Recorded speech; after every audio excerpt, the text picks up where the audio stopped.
Hello ladies and genitals. Strap yourself in for an emotional roller coaster full of thrills and spills. And by spills, I mean Ed jumping into a pool and playing volleyball. It goes exactly how you probably imagine it would. I'm surprised they don't use him as the ball, to be honest. But let's start today's video off by having a quick catch up between Big Ed and Liz as they discuss the past life regression therapy that Ed had a couple of episodes ago. But today, it's Liz's turn. Past life regression therapy, so... Should I go first and tell you what happened?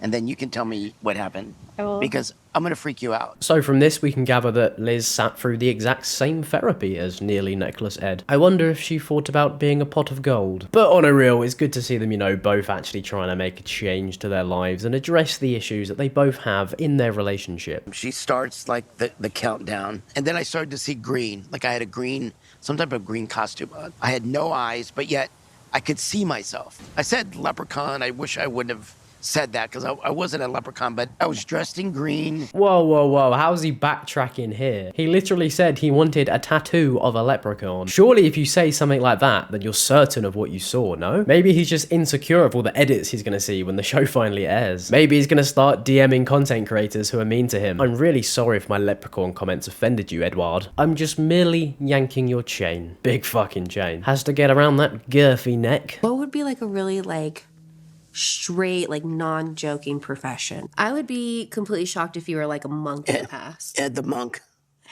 I'll take it. I'd have to be quiet. Can you imagine? No, in all honesty, I don't think I could imagine that. I couldn't imagine Ed, serving others or leaving mainstream society. We all know that this little no-neck menace can't go 2 minutes without having his voice heard. He would be kicked so far away from that temple, it would be global news. People would think there's a shooting star and they'd start making wishes. To me, I felt like it was a sad life. But I gotta really love myself and not feel I have to perform. I just need to be who I am. Who knew that the secret to happiness in Ed's life wasn't to waddle round and annoy people? If only someone had, told him to shut up and listen to people every now and then. And if only hundreds or thousands of people had made videos on him basically saying, Ed, what you do is wrong. Sometimes the way you act is just very strange and sometimes vile. But Liz goes on to talk about how she had the exact same therapy. She questioned the legitimacy of the therapy when she first went to have it, but after completing it, she actually said she found it quite eye-opening. And she said she's very glad she did it. But she does go on to mention that she was reincarnated 28 times. I only went to one lifetime, but I knew that I've been reincarnated 28 times, and you've been in my life 7.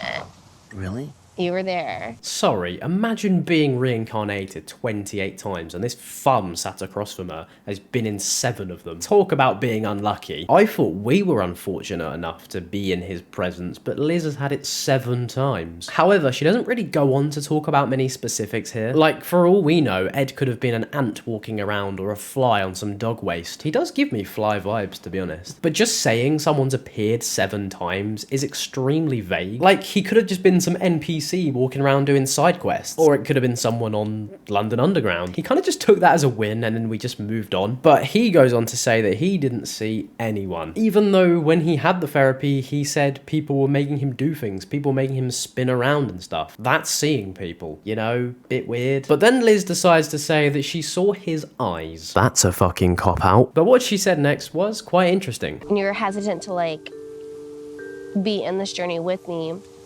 So Liz goes on to tell us that she needs to speak for herself a bit more. This does seem a bit pointless bringing this to light now, considering the last big sort of argument and realization they came to. They do actually seem to be, moving on and pushing themselves to better the issues they had in their relationship, and Liz not being able to speak was one of them. But maybe this will give Ed a bee in his bonnet. Maybe if he sees a power shift, it might scare him. If you've been following Big Ed's journey for a while, across all of the 90-day series, you'll see that he is a very power-hungry guy. He likes to be in control, and you could say that he likes to play with people's feelings. That's why I kind of hold out no hope for these changes that we've seen. I just don't think they'll have any longevity, because I think he'll see what he's doing now as emasculating himself by giving Liz power in the relationship. Personally, I'd think Ed isn't the sort of person who wants it to be, level or equal. Let's not forget that he can be extremely secretive with his emotions, and he can hide them very well. Like, remember when he was caught out for being on Asian dating apps while at the literal tell-all on TV? I suppose what I'm trying to say is that you can't really take anything he says as gospel until you can actually see results. And I think Liz has every right not to trust him as far as she can roll him. I think we should really ask Petey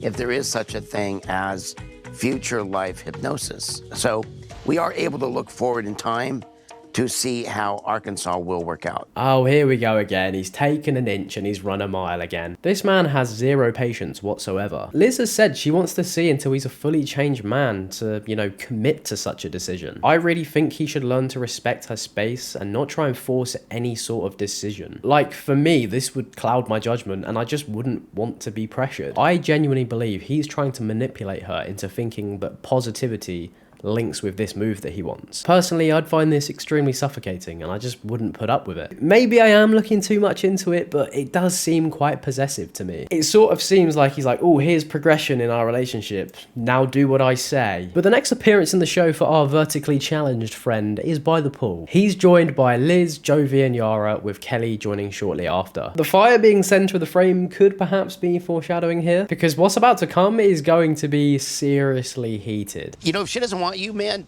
move on, man. Yeah. Get as much out of this as you can. I mean, we're all here to learn something. I think my eyes must be deceiving me. Maybe my ears are playing tricks on me. Big Ed giving advice. Ed.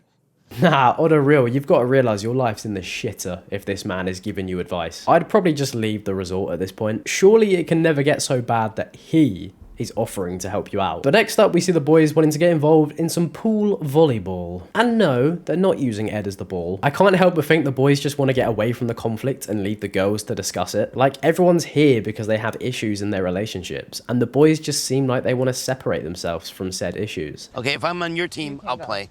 Okay. But we have to be in the short end. Why? Because I can't see above water. Poor Ed, he really is built like a marble. It does genuinely stagger me though that Liz puts up with him. Like every show, there's a reason why he can't function like a normal human being. On top of that, he's always given her shit. He's cheated on her, and he gets his little member out in front of everyone at the resort. But she just still puts up with him. I don't know, maybe it's just the half-dad bod. But just like that, we see the boys seek ball over fixing their marriages, and Ed blesses us with the human life boy. Liz ends up actually getting the girls to move to a different lounger because she can't actually see Ed because he's behind another man in Asuelu. Surely that's the ultimate ick. Your man is so short that he's actually invisible. But notice the alcohol in hands here. This will become very important very soon. Then the reception office worker from Monsters Inc. has a breakthrough with Mikey Boy on the telly. They have a cry and they're all like, oh, I love you loads and stuff. Then she slithers along to join the rest of the group. But before that, the boys do their typical bonding chat about strip clubs. I don't know what it is with these chaps, but if it wasn't for the, you know, women who are with them on the show, you wouldn't be surprised if people would think maybe they've never actually spoken to a woman before. Whenever they're away from their partners, it's just, haha, boobs, yes, boobs. Let's go see boobs, haha, manly men. But just listen to the way that Jovi talks to Ed here, acting like he's gonna allow him to now hang around with him. And just look at that. The cool kids are gonna let the freak hang around with them. How nice of them. But to be fair, I wouldn't want him with me on a night out. Imagine all the looks you're gonna get with your pet mutant following you around. I just feel like I'm being watched at all times. That's not even considering the way that he'd act. I dread to think what he'd be like at a local pub, let alone like on a night out. But like all good friendships, laws need to be put in place. We just need you to just dial it down a little, all right? We're all a team. I don't need you on the stage naked. I want them on the stage naked. Oh, now you just upset me. But fair play to Ed, you know, he actually took this quite well. I know that if the people I was hanging around with started listing a load of rules that I had to follow just to be their friend, I just would not bother. I would kindly decline the invitation. But then again, I'm not an idiot and I don't do the stupid stuff that Ed does. I know strippers who work in Key West. You do? Yeah, so I got the hookup. That's one of the main reasons, like, I don't want my wife to find out. Don't tell the girl. No, I'm not going to, but are you sure? So, like, look, I have no, like, emotional connection with this girl right now at all, but, like, look. She will cut your huevos off.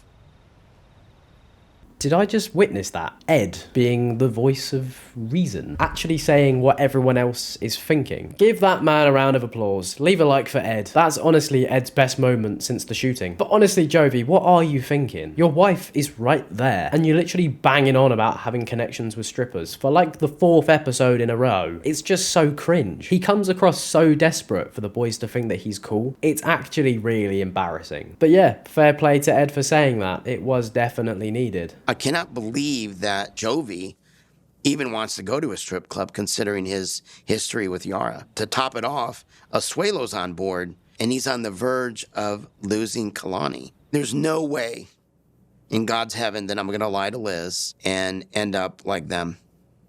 What? What do you mean? Have I just seen this right? Hang on. Ed, where has this come from? That was by no means on my big Ed bingo card, and I am absolutely flabbergasted. This is miraculous. Thank you guys, I'm excited. Wait, what? Hang on. But you just said, Eddie boy, make your mind up, mate. Then Kelly goes on to say that he doesn't trust Ed. However, Kelly, I think you have bigger issues in your life right now. Last episode, you said you were done with your partner, and now you're just sat there, still here, ignoring each other. Then Angela decides to bring the boys and the girls back together because I'm guessing she's fed up with the awkward tension in the air. And I think rightfully so, because at the end of the day, they're here to fix their relationships, and they're just sat there ignoring each other like immature children. But I also do think she kind of needs to like hold back and not get so involved in other people's business. Like the fight with Liz was just uncalled for. She just loves to throw her weight around and be the center of attention. And that is probably because her fella's not here, he's on an iPad. But as the night goes on, the drinks get sunk, and alcohol is always the winner. First off, we see it affect Asuelu the most. We get the displeasure of seeing him dance naked in front of everyone, and they all find it very funny. I just want to preface and say this was not prompted. He just stripped off and started dancing. Like, this is the second time in about 4 weeks I've seen a bloke get his chopper out. Have these guys never had a drink before? But next up, we see Ed innocently light the fuse of an absolute demolition job. Molly, how you guys doing? Great. Oh, man. But Molly, why would you tell him that you don't love him? Exactly. I didn't say I don't love him. I said I'm no longer in love with But him. that destroyed him. That is the same thing, quite literally. This is why you shouldn't drink when you have problems. This is all about to completely explode just because Molly got bladdered. And shame on the show, actually, for setting this up. They knew full well they were poking them with a stick, all for entertainment purposes. Kelly, We're not going to do that. don't you love her? We're not doing that. Don't ask Kelly if he loves her. So why you come here this trip? I came for her. Why does everybody keep asking me? You can clearly see that he's actually, like, you know, at breaking point here. It's actually quite sad to see, and I do completely get his frustrations here. He was told by his partner that she no longer loves him, but he's the one being bombarded with questions and demands. But after a lengthy merry-go-round of he said, she said, Molly decides to walk away and leave Kelly to sit with the group on his own. Kelly doesn't take too kindly to this and decides, you know, enough is enough, and he sets off. I'm pretty much checked out. I'm not begging nobody to be with me. I'm sorry, I'm that motherfucker. I'm still that dude. It's somebody will want to be with me. Is there any coming back? Nah, ain't no coming back. There's no coming back with Molly and I. We're gone. And that's it. But there we go, folks. Another cracking week of entertainment that's always ending off with heartbreak. Hopefully, soon enough, Ed will remember that he needs to keep doing stupid little things for us to laugh and make videos about. But yeah, I hope you did enjoy this video. Please do feel free to leave a comment about what you thought. Remember to like and subscribe, and yeah, cheers. Bye.